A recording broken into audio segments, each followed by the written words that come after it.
In 1851, in an isolated plantation in Georgia's interior, military documents and local records mention a case so disturbing that it was deliberately buried in silence for over 170 years. The Thornfield Plantation, owned by the wealthy Ashford family, became the site of a systematic program of forced reproduction that erased its victims from every official record, every census document, every legal acknowledgement of existence. A midwife named Eleanor Hayes, a woman trained in the free black medical community of Philadelphia, a woman who had sworn an oath to preserve life and dignity, found herself trapped within the machinery of this calculated cruelty. She documented everything in a leather-bound diary, written in a complex cipher that combined medical shorthand with coded symbols, hidden through careful precaution and desperate hope. Her accounts reveal not just births, but a systematized breeding program designed to increase the enslaved workforce through institutional violation, financial profit, and the complicity of an entire community. The absence of 112 names from official records, the deliberate destruction of birth registrations, the burning of documents that might have served as evidence, and the calculated silence maintained by plantation owners, lawyers, merchants, and religious leaders left deep scars. Trauma so profound that it shaped generations of descendants who carried fragmented memories without complete understanding. For over a century, the Thornfield case remained buried.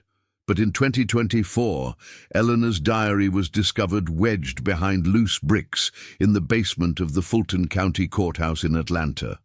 Her careful handwriting, her coded entries, her preserved names finally gave voice to what the system had tried to erase. Now, 170 years after Eleanor first began documenting these crimes, the truth is emerging. And with it, the urgent question of how to honor what was lost and demand accountability for what was hidden. In October 2024, Dr. James Mitchell, a historian specializing in plantation records and the economics of slavery, made a discovery that would fundamentally alter the historical record of American slavery. While conducting archival research in the Fulton County Courthouse basement in Atlanta, a basement that had remained largely unexplored for decades, Mitchell noticed loose bricks behind a sealed wall section. Behind those bricks, wrapped in deteriorating cloth and protected by layers of accumulated dust, was a leather-bound journal approximately 7 by 5 inches. Its cover worn, but its pages remarkably preserved. The diary belonged to Eleanor Hayes, a midwife who served the Thornfield Plantation from 1847 to 1861. What Mitchell found inside was not merely medical notes, not simply the documentation of births. It was comprehensive, deliberate evidence of systematic reproductive slavery, documented in cipher and careful handwriting, hidden by someone who understood completely the consequences of truth-telling in a society built on the denial of truth. Eleanor's first entry, dated March 12, 1847, reads in her original cipher, since decoded by historians and linguistic experts: "I have arrived at Thornfield Plantation on this day. I'm told my duty is to serve as the plantation's primary midwife, responsible for the health of births and the survival of newborns. But I have already begun to understand that what they call duty is something far darker than any position I have held in Philadelphia's free community. Today, I witnessed something that has shaken me to the core of my conscience. A young girl, no more than 14 years old, was brought to a separate structure near the main house, a building I have only begun to understand the true purpose of. Her name is Celia. The overseer, a man named Jacob Carlyle, whose cruelty is evident in every gesture, told me she had been selected for something he called the program, based on her physical traits and what he termed her breeding potential. I wrote her name in this book so that at least someone, if this diary is ever discovered, would know she existed. They will not allow me to keep official records, so I will hide them here, in cipher, where only a careful observer might understand what is written. Eleanor documented over 140 births at Thornfield between 1847 and 1860. But when historians compared her cipher entries to the official plantation records, documents preserved in the same courthouse, kept in pristine condition, they discovered something shocking. The official records acknowledged fewer than 28 births during that period. The discrepancy was not a clerical error, it was systematic erasure. 112 births were simply absent from every official document, every legal record, every acknowledgement of existence. Eleanor's cipher system, a combination of simple substitution code, medical terminology, and carefully designed symbols that appeared innocuous to the untrained eye, revealed the systematic nature of the program with devastating clarity. Every entry included not just medical information about the birth itself, but coded details about the circumstances of conception, the health conditions of the mother before and after pregnancy, the fate of the child, and most crucially, the identities of those responsible for the violation. Eleanor had meticulously documented names, dates, and details in a form that would survive hidden until someone learned to read her language. The discovery sent immediate shockwaves through the academic historical community and beyond. Here, finally, was a primary source, written in real time by someone with direct access and medical authority, someone whose professional training made her observations credible and detailed.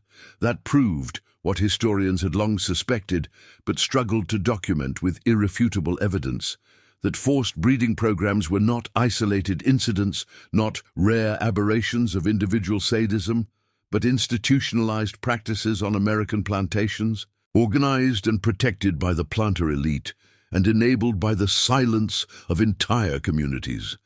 Dr. Mitchell's discovery led to the immediate opening of sealed courthouse records in Fulton County. Federal investigators, working in collaboration with descendant communities, found destroyed ledgers, burned documents that left only ash and fragments, and deliberate gaps in the plantation's official archives. Gaps too consistent to be accidental, too perfectly aligned with Eleanor's documented births to be anything other than deliberate destruction of evidence. But they also found Eleanor's diary, and in it the names of 140 people who had been systematically erased from history. Each name was a life. Each entry was an act of resistance through remembrance, an act of defiance against systems designed to deny humanity. The diary's discovery created immediate demands for investigation. Who had hidden Eleanor's diary? How had it survived 170 years? Why had it been placed in the courthouse basement? Eleanor's handwriting suggests she may have given it to someone for safekeeping, someone she trusted absolutely. That person, possibly a sympathetic courthouse official, possibly another enslaved or free person, had hidden it where it might survive even the destruction of the Thornfield plantation itself. The identity of this protector remains unknown, but their act of preservation changed history.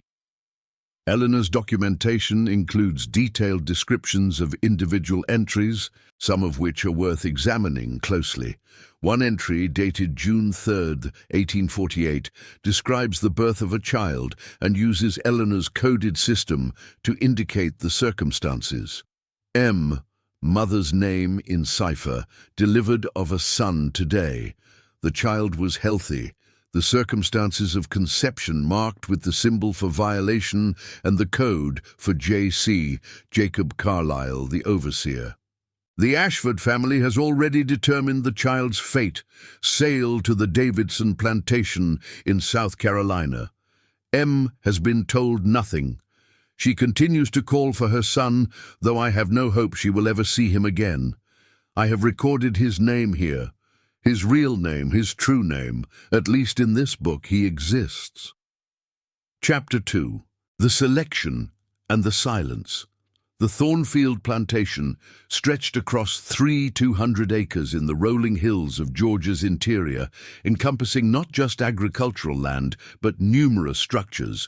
The main plantation house, multiple overseer residences, quarters for enslaved workers spread across the property, barns, storage facilities, and the crucial detail that Eleanor's diary reveals, a separate building known only as the breeding house.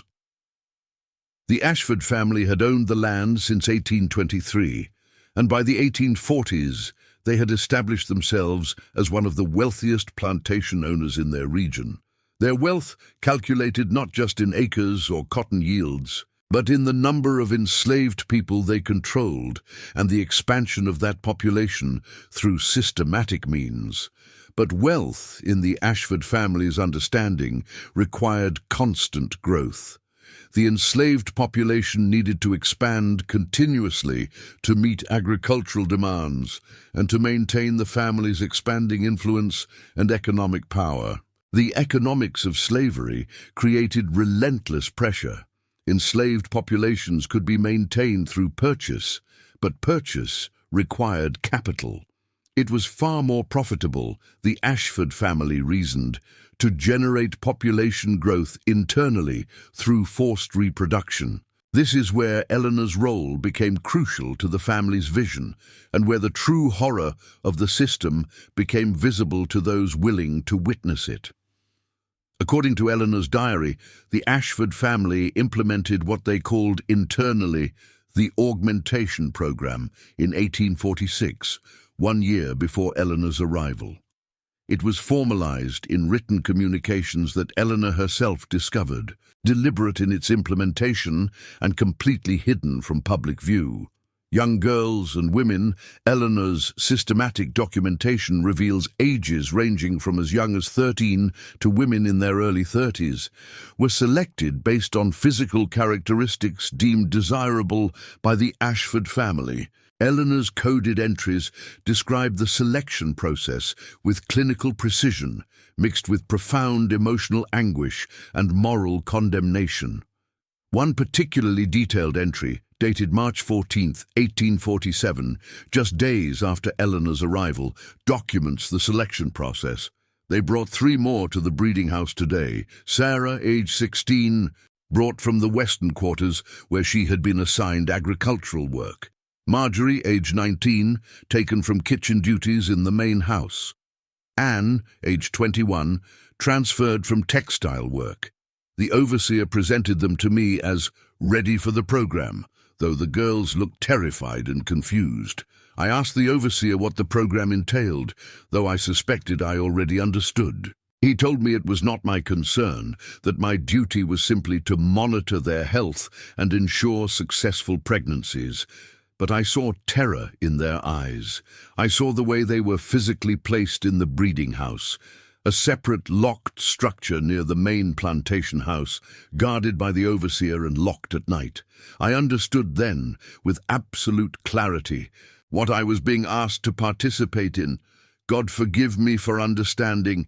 God forgive me for what I will be forced to do in this place. The breeding house became the center of Eleanor's daily work, the location where she spent hours each day, the place where the machinery of reproductive slavery operated most visibly. It was a small building, isolated from the main slave quarters where the broader enslaved population lived, constructed with its own water supply and minimal amenities. The building was guarded continuously and locked during night hours. Eleanor was the only person with authorized access beyond the overseers and selected members of the Ashford family. She was present for medical examinations, for pregnancies, for births. She was also, whether she consented or not, the only independent witness to what happened inside those walls, the only person whose observations might be recorded and preserved if she had the courage to document the truth.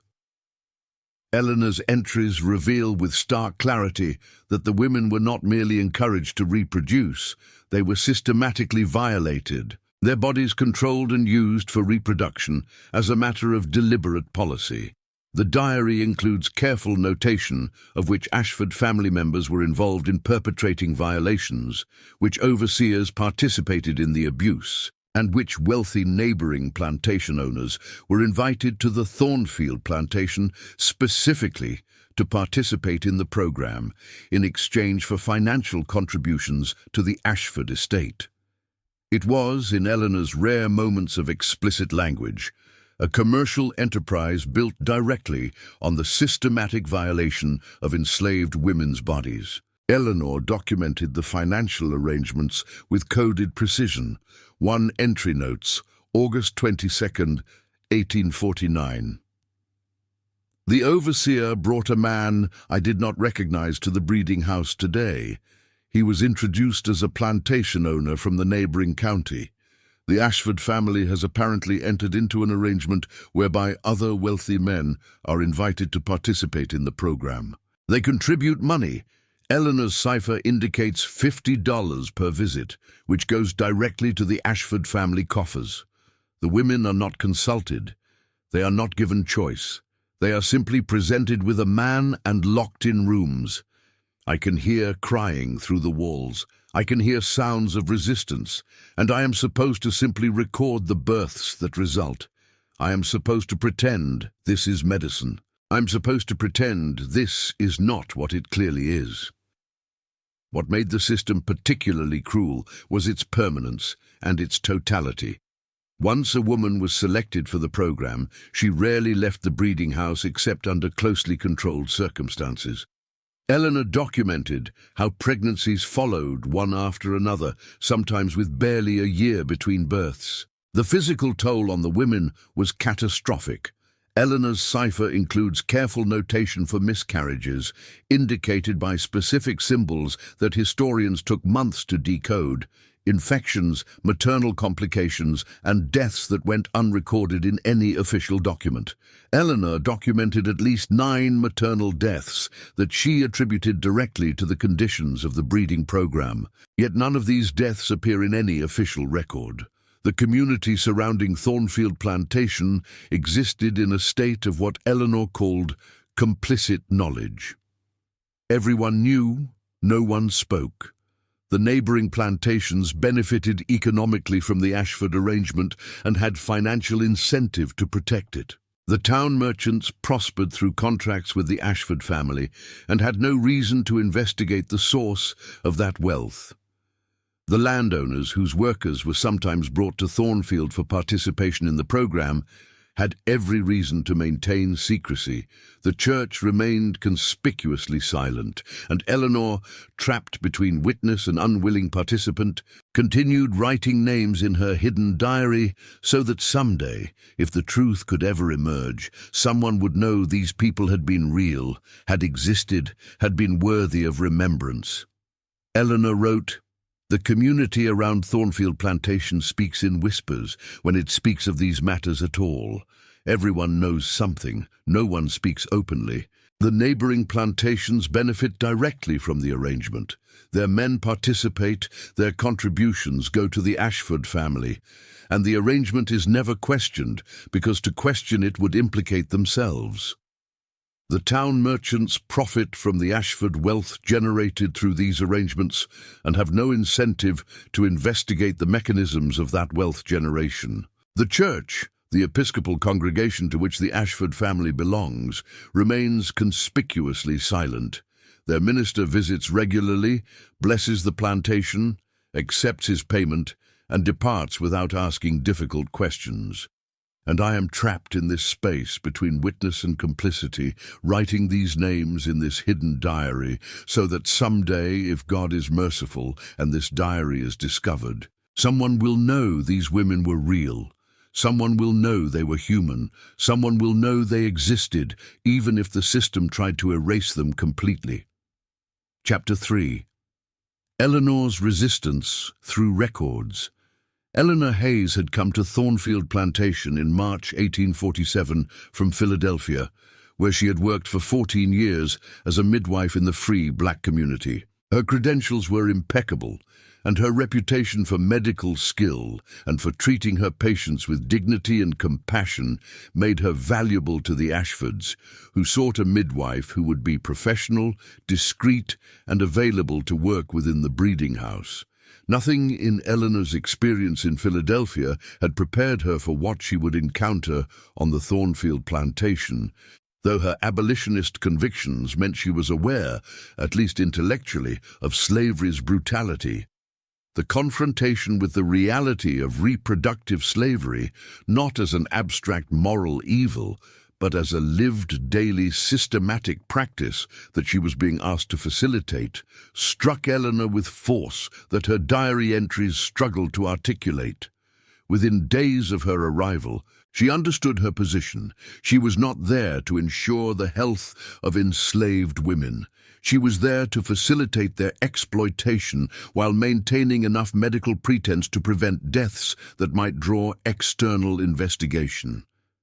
Eleanor made a conscious choice that shaped the rest of her time at Thornfield.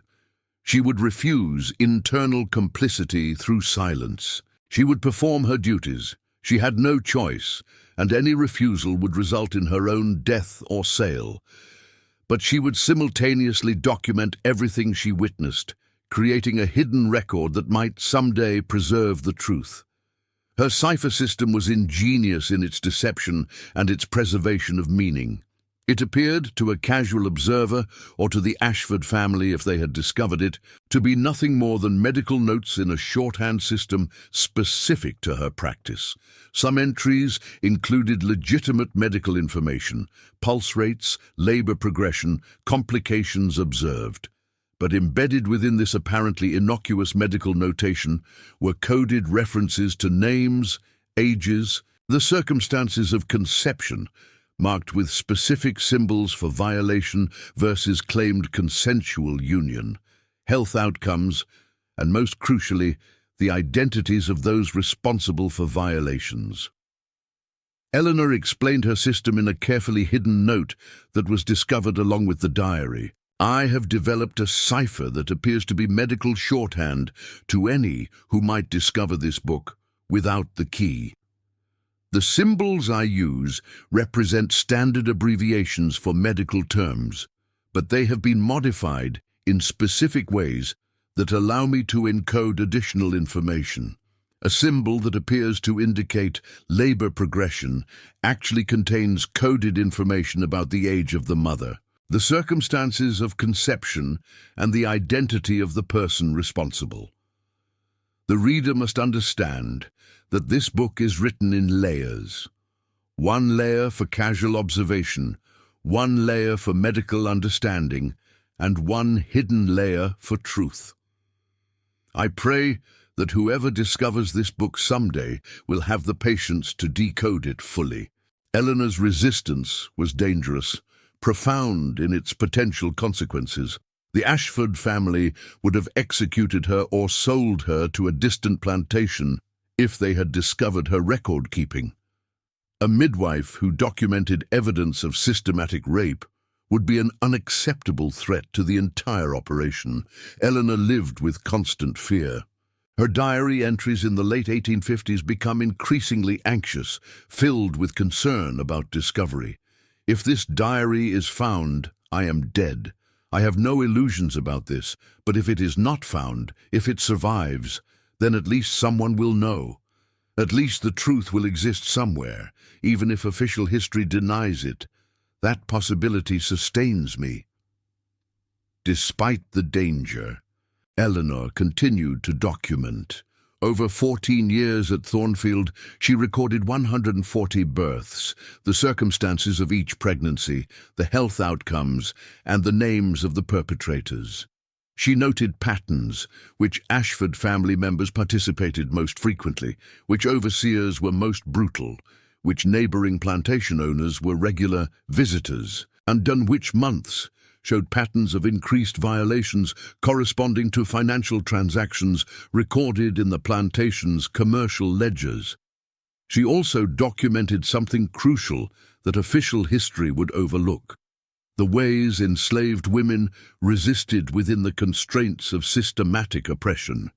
She recorded instances of women who deliberately delayed labor to protect pregnancies, who refused to cooperate with medical procedures, who risked severe punishment to maintain pregnancy in the hope of eventual escape with their children.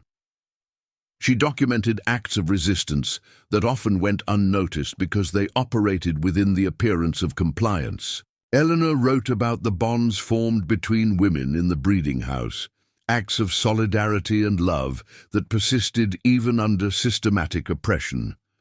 One entry describes, "Today, as I was examining M for pregnancy complications, I observed her holding the hand of another woman, K, who had given birth 3 months ago. They did not speak. Communication is forbidden and monitored, but their hands remained connected. This gesture contained everything: grief for shared losses, solidarity in shared suffering, determination to maintain connection despite the system's effort to isolate. Love persists even here. Humanity persists even here. The system cannot completely erase it." Now, invite your listeners to leave comments in their language and time zone. Leave in the comments where you're watching this from and the exact time you're hearing this story. I want to know how far these silenced accounts reach. Chapter 4. The Children Without Names. The most devastating revelation in Eleanor Hayes's diary concerns the children born at Thornfield Plantation between 1847 and 1860, and more specifically, the systematic erasure of 112 of those children from every official record, every document, every legal acknowledgement of existence. Eleanor documented 140 births with meticulous detail. The official plantation records, maintained by the Ashford family's accounting clerks and preserved in the courthouse archive, acknowledged only 28 births during that 14-year period. The remaining 112 children, 112 human beings born into the world, existed nowhere in the official record except in Eleanor's hidden cipher. According to Eleanor's comprehensive documentation, the Ashford family implemented a deliberate policy to prevent the official registration of these births. Some children were separated from their mothers within days and sold to other plantations. This was documented in ledgers, but the children were registered as property transfers, not as births. Their names, if they had been given names beyond basic identifiers, were erased. Some children were kept at Thornfield and given only first names, never surnames. Never official documentation, making them legally invisible, creatures who existed but were not recognized by the law or the state.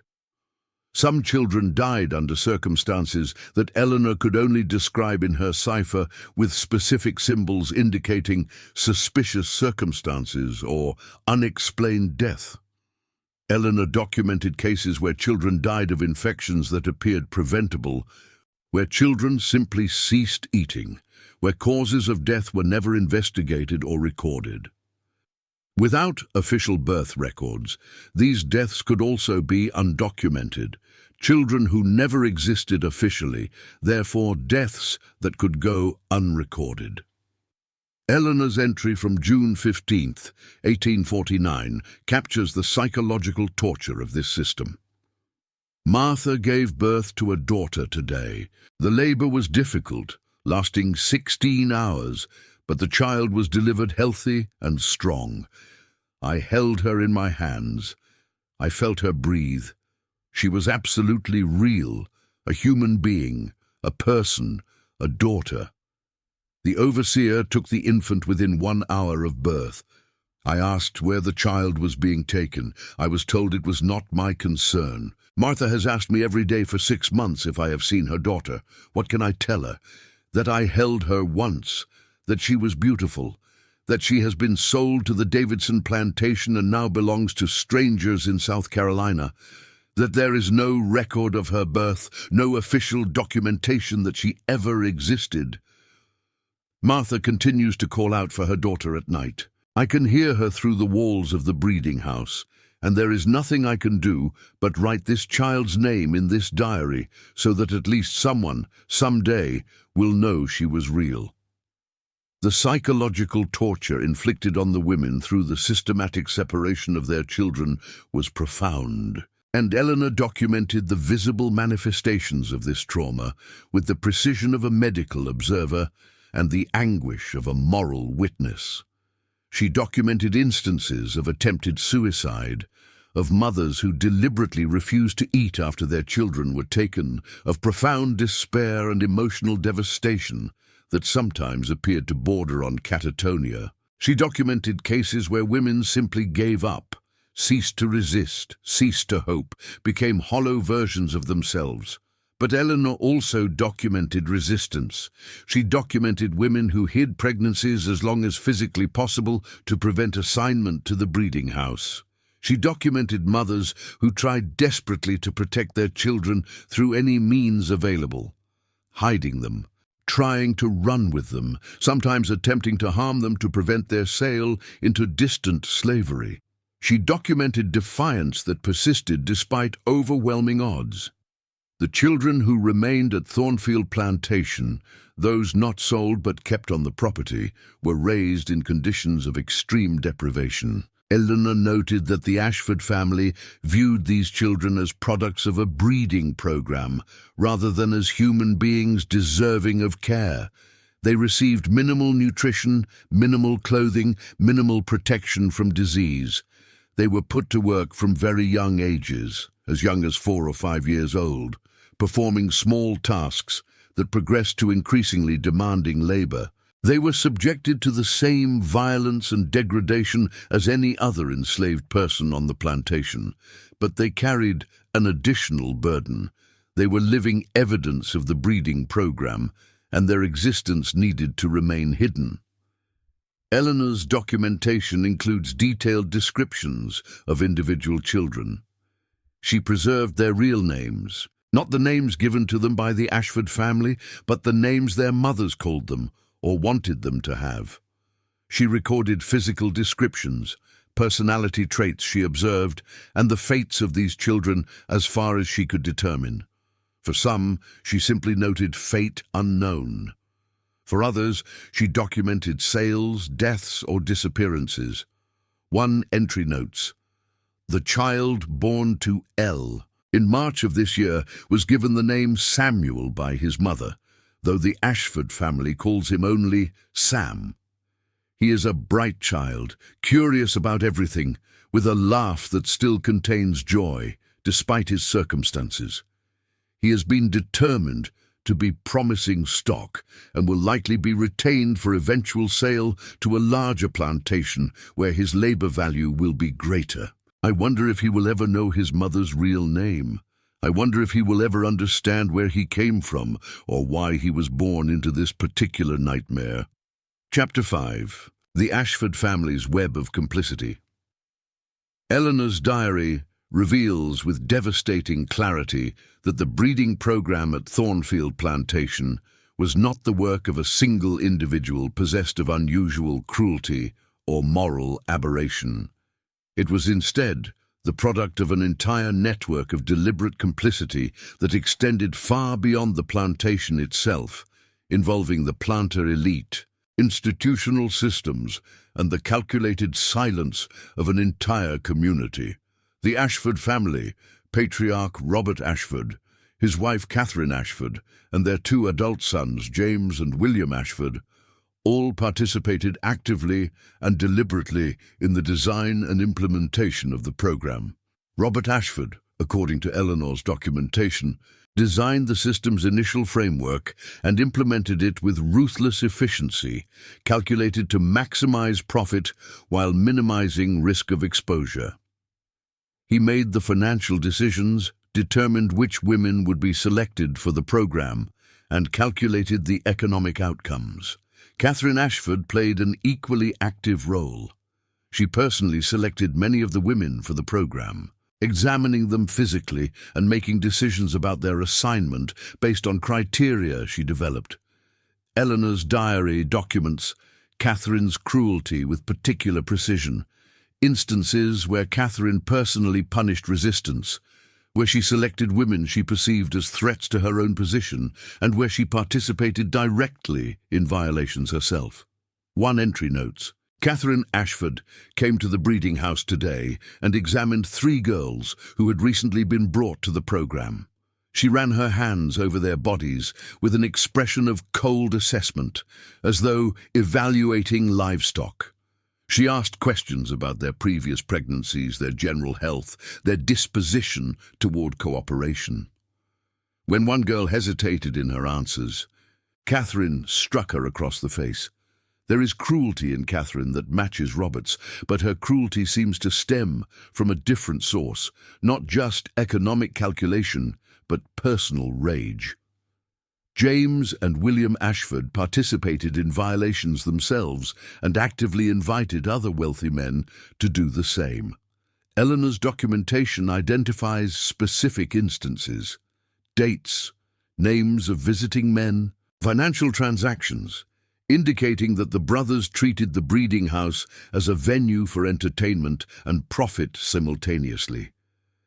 James Ashford is documented as visiting the breeding house at least 3 times weekly. William Ashford, who spent portions of his time in Atlanta on business, would bring associates with him when he returned to the plantation. And Eleanor documented these visits with coded precision, but the complicity extended further, involving systems and individuals far beyond the Thornfield plantation itself. Eleanor's diary identifies the overseer, Jacob Carlyle, as one of the primary perpetrators and the person most directly responsible for the day-to-day operation of the breeding house. Carlyle managed the selection of women, the physical security of the building, and the enforcement of control through violence and threat. Eleanor's descriptions of Carlyle suggest a man who exceeded even the Ashford family's expectations for brutality. Several of Eleanor's entries indicate that other overseers from neighboring plantations participated in the system as well. Their workers, sometimes brought to Thornfield for participation in the program, compensated through financial arrangements between plantation owners. This indicates a network of collaboration among the planter elite, men who understood and endorsed the program's mechanisms and who benefited from its profitability. Eleanor also meticulously documented the role of legal and commercial systems in protecting the program and ensuring its continuation. A lawyer in the nearby town, whose name Eleanor coded as T.W., but whom historians have identified as Thomas Whitfield, helped the Ashford family destroy official records that might have created legal liability. Eleanor documented instances where Whitfield visited the plantation specifically to ensure that documentation was being properly managed. Destroyed, in other words, or carefully fabricated to align with the official narrative of the plantation. One entry notes, "The lawyer visited today. I saw him meet with Robert Ashford in the plantation office. They were discussing documentation. The lawyer held papers. I could not see them clearly, but Robert was tearing some of them into pieces. Other papers were being filed away. Later I asked what the discussion entailed. I was told it was not my concern, but I understood. They were destroying evidence. They were ensuring that the official record would not contain documentation that might later create legal complications." The Thornfield Plantation's banker, Charles Dennison, managed the financial transactions related to the program, including the payments from neighboring plantation owners who sent men to participate. These transactions appear in Eleanor's diary as coded entries, but can be cross-referenced with actual banking records that survived and are now held in the courthouse archive. Dennison's involvement indicates that financial institutions were complicit in protecting and enabling the program. The church, the Episcopal congregation that served the area and to which the Ashford family belonged, remained conspicuously silent. Eleanor documented multiple visits by Reverend Michael Prescott to the Thornfield plantation. During these visits, Prescott would bless the plantation, conduct services for the enslaved population in a separate location where he preached submission and obedience, accept payment for his services, and depart without asking questions about the breeding house, the unusual gender imbalance in the quarters, or the apparent absence of many people who should have been present. Eleanor wrote with barely contained anger, "The Reverend came today for his monthly visit. He blessed the plantation, walked through the quarters speaking of Christian virtue and obedience, took supper with the Ashford family, and received his payment. He did not ask why the quarters seemed less populated than they should be. He did not ask where the children were, though the absence of young voices is noticeable. He did not ask why he heard so few voices of women or why the few women present looked traumatized. He accepted his payment and departed. God will judge him for his complicity through silence." The town surrounding Thornfield, the merchants, blacksmiths, carpenters, and other tradespeople prospered through contracts with the Ashford family. Merchants supplied goods to the plantation. Construction workers maintained the buildings. No one questioned what occurred within those buildings because everyone profited from the Ashford wealth. The silence was purchased, maintained, and defended by economic interest. To question the program would have been to question the source of prosperity, and no one in the community was willing to do that. Eleanor's documentation of this broader network of complicity is absolutely crucial to understanding how such a program could operate openly for over a decade without external intervention or investigation. The breeding program at Thornfield Plantation was not a secret. It was an open secret known to neighboring plantation owners, known to town merchants, known to lawyers and bankers, known to the church. It persisted because an entire community of perpetrators and beneficiaries protected it through calculated silence and deliberate blindness. Chapter 6. The Midwife's Burden.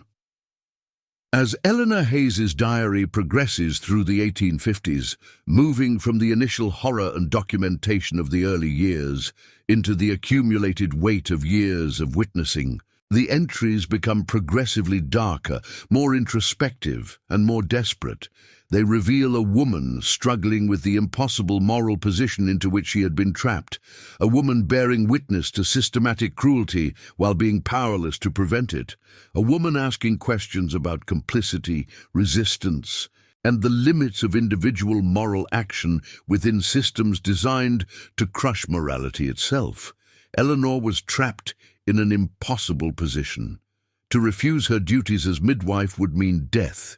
The Ashford family would not tolerate a person who knew the secrets of the breeding house and refused participation. To attempt to flee would mean death or recapture and enslavement. To fulfill her duties meant participating in the mechanical facilitation of systematic violation.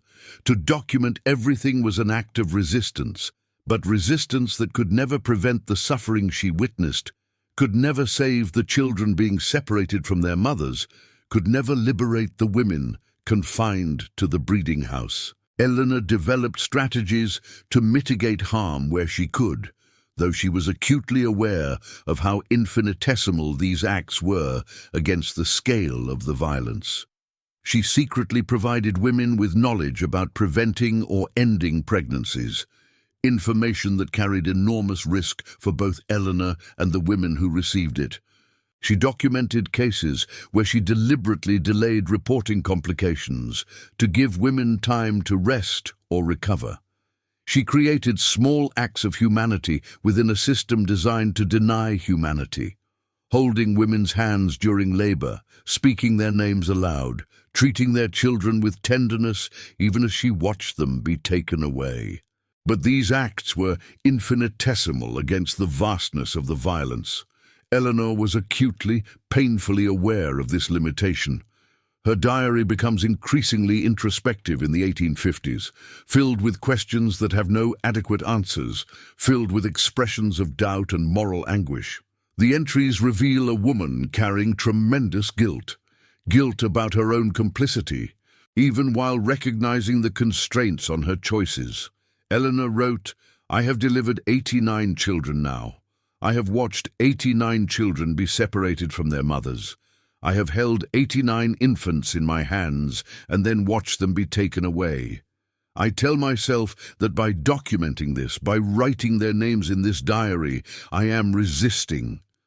But what good is a document that no one will read? What good is truth that arrives too late? What good is my name preserved if my actions have facilitated the suffering of 89 children and their mothers? I am complicit. I know it, and I will carry this guilt for the rest of my life, whether or not anyone ever reads this diary. Eleanor's entries also reveal her growing awareness that the breeding program was approaching systemic collapse, not because of moral awakening or external pressure, but because the women's bodies were breaking down under the physical and psychological trauma of the system. Deaths were increasing, complications were accumulating. Women who had been selected for the program years earlier were now suffering permanent damage to their health. Miscarriages were becoming more frequent. By 1858, Eleanor noted that several women had become effectively catatonic, that suicide attempts were increasing, and that the system was approaching a point where maintaining it would become economically irrational. One particularly detailed entry from late 1858 notes, "The program is collapsing, though the Ashford family does not yet seem to recognize it. The women who have been in the breeding house for 5, 7, or 10 years are broken. Their bodies no longer respond as they did. Pregnancies are becoming difficult. Miscarriages are increasing. Complications that result in death are becoming more frequent. Martha, who has been in the program since 1851, can barely walk. Her body is damaged beyond recovery. She is only 31 years old, and the Ashford family is discussing selling her to a plantation further south because her breeding potential has been exhausted. I wonder if she will survive another year. I wonder if the Ashford family even cares." Eleanor also documented something else that historians would later find crucial: the ways that enslaved women resisted even within the constraints of the breeding house. She wrote about women who deliberately delayed labor to protect pregnancies from violation. She wrote about women who refused to cooperate with medical procedures, who hid pregnancies in the hope of eventual escape with their children, who risked severe punishment to maintain connection with their children. She wrote about acts of solidarity between women that persisted despite the system's effort to isolate and destroy solidarity. One entry describes, "Today, as I was examining one of the women for pregnancy complications, I observed a remarkable gesture of resistance. A woman named Grace, who gave birth 6 months ago and has been returned to the breeding house for assignment again, managed to press a small object into the hand of the new girl being brought to the program. It happened in a moment. The guards were distracted. I do not know what the object was, but I recognized the gesture. It was a message. It was connection. It was an act of resistance and solidarity that the system cannot completely prevent."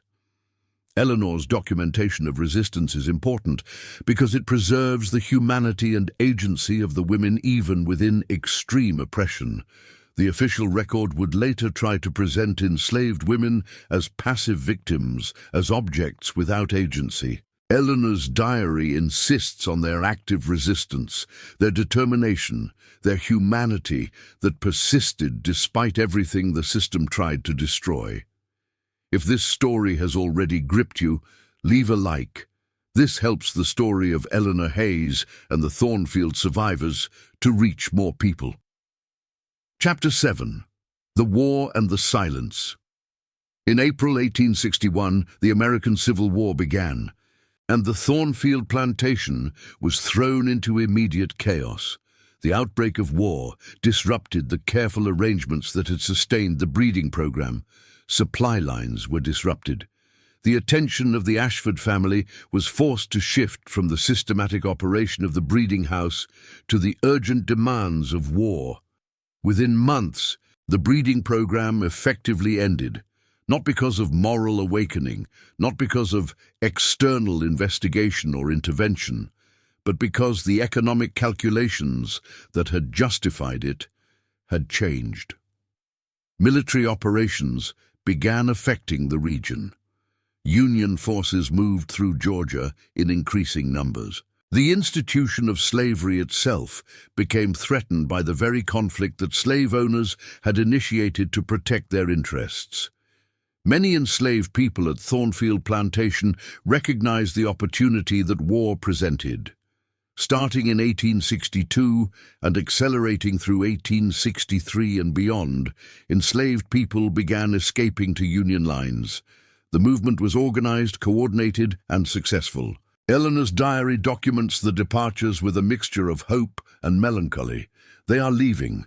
The people are leaving Thornfield in the night, following the North Star, seeking the Union lines. The Ashford family is frantic. The overseer is ordering increased patrols. But they cannot prevent what is happening. The women from the breeding house are leaving. I do not know if I will see them again, but they are escaping. They are running toward freedom. What is left here for them, except more of the same suffering? Eleanor herself was among those who fled Thornfield Plantation in late 1863. She made her way north to Philadelphia, where she lived for the rest of her life, but she carried her diary with her, hidden and protected. She never published it. She never spoke publicly about what she had witnessed.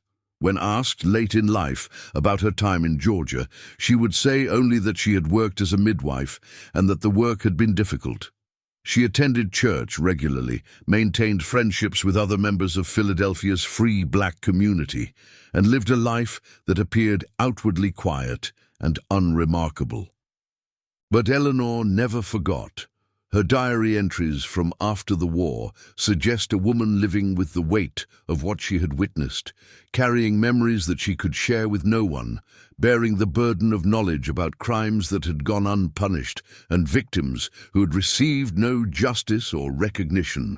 The Thornfield Plantation was abandoned after the war. The Ashford family lost most of their wealth through the collapse of slavery as a system and through the destruction caused by the war itself.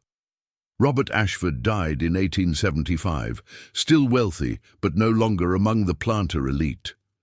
Catherine Ashford survived until 1889, living in a reduced circumstance in Atlanta. Neither Robert nor Catherine was ever investigated for the crimes documented in Eleanor's diary. No charges were ever brought. No legal accountability was ever pursued.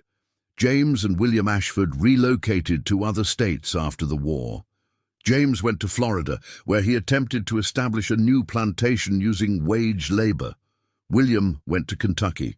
Both lived relatively unremarkable lives and eventually died without ever facing investigation or legal consequences for what had occurred at Thornfield. The overseer, Jacob Carlisle, simply disappeared from the historical record entirely. Some accounts suggest he moved to Texas. Others suggest he died in the war. His ultimate fate remains unknown. For over a century, the Thornfield Plantation fell into decay.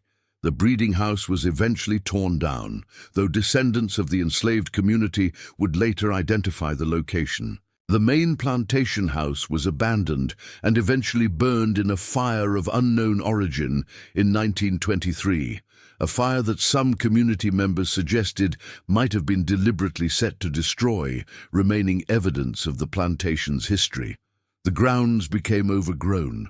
The property eventually changed hands multiple times, and by the late 20th century, it had become simply a parcel of land with few visible remnants of its history.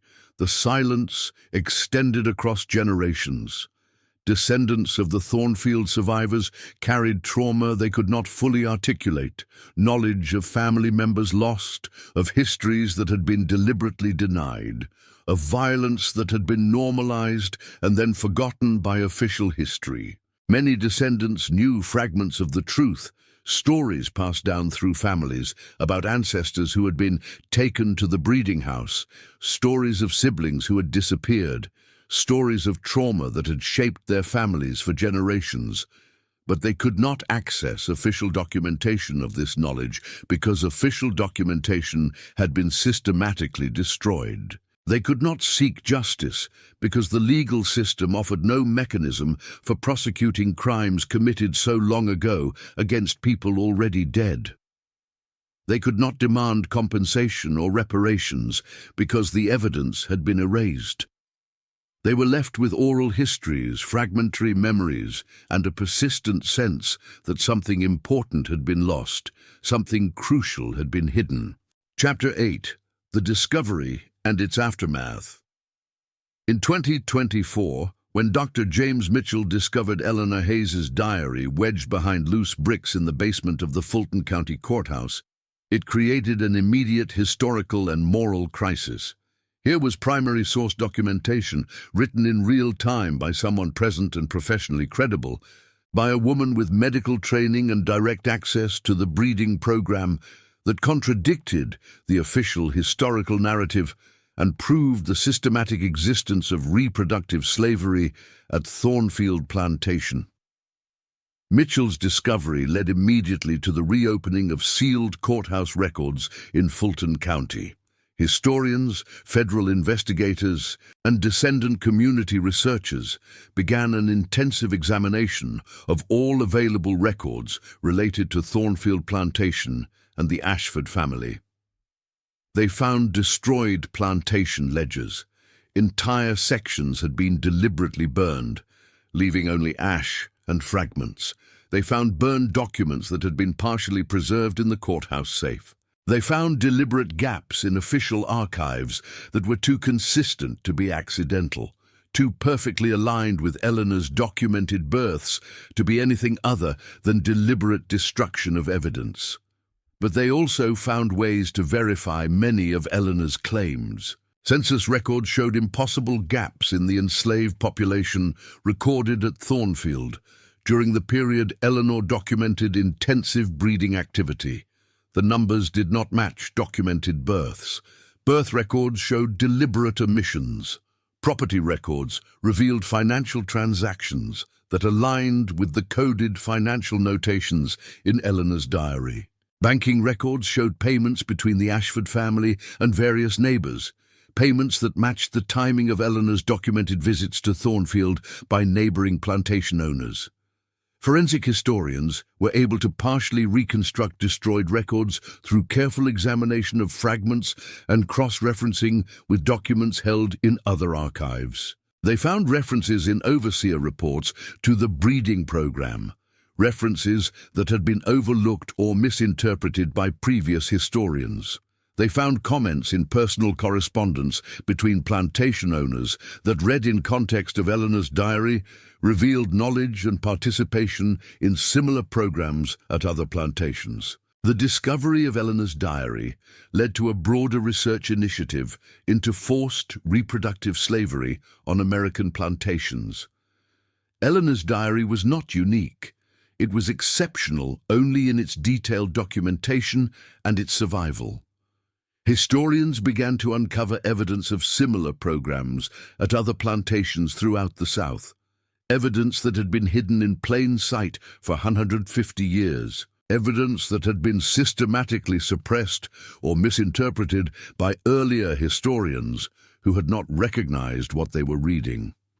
In 2024, descendants of Thornfield survivors came forward.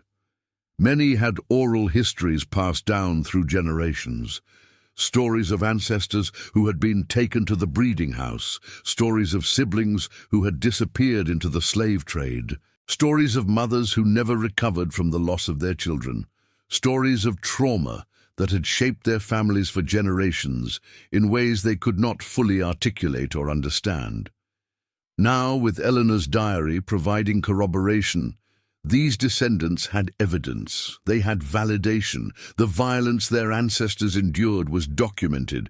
Someone had borne witness. Someone had preserved their names.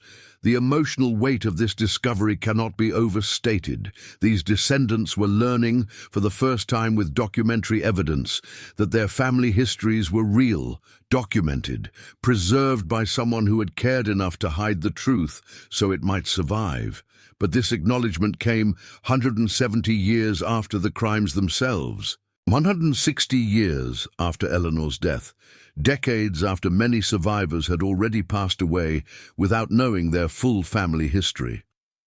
The Ashford family's living descendants were confronted with historical documentation of their ancestors' crimes. Some families began extensive research into reparations and attempted to understand the moral implications of inheriting wealth built on systematic violation. Some attempted to suppress or discredit the findings, arguing that Eleanor's cipher was ambiguous or that her interpretation of events was emotionally biased. Others engaged in genuine historical reckoning, acknowledging the crimes and attempting to work with descendant communities toward justice and reconciliation. But the legal system offered no path to justice. The perpetrators had died decades earlier, and slavery had been legally abolished. There were no trials, no convictions, no sentencing. There was only the recovery of the truth and the demand that it be acknowledged. In 2024 and 2025, the Thornfield case became central to a broader national conversation about reproductive slavery, about the systematic nature of sexual violence under slavery, and about the ways that institutions had deliberately erased evidence of these crimes. Universities began incorporating Eleanor's diary into their curricula. Museums began creating exhibitions about reproductive slavery and the mechanisms of historical erasure. Community descendants created memorials at the site of the former breeding house. Chapter 9. Memory, Forgetting, and Delayed Truth. Eleanor's diary survived by accident. It was preserved not through institutional care, not through any deliberate archival practice designed to ensure survival, but through Eleanor's own precautions and through extraordinary chance. A small leather book, hidden by a woman who knew that the truth was dangerous, discovered in the basement of a courthouse 170 years later.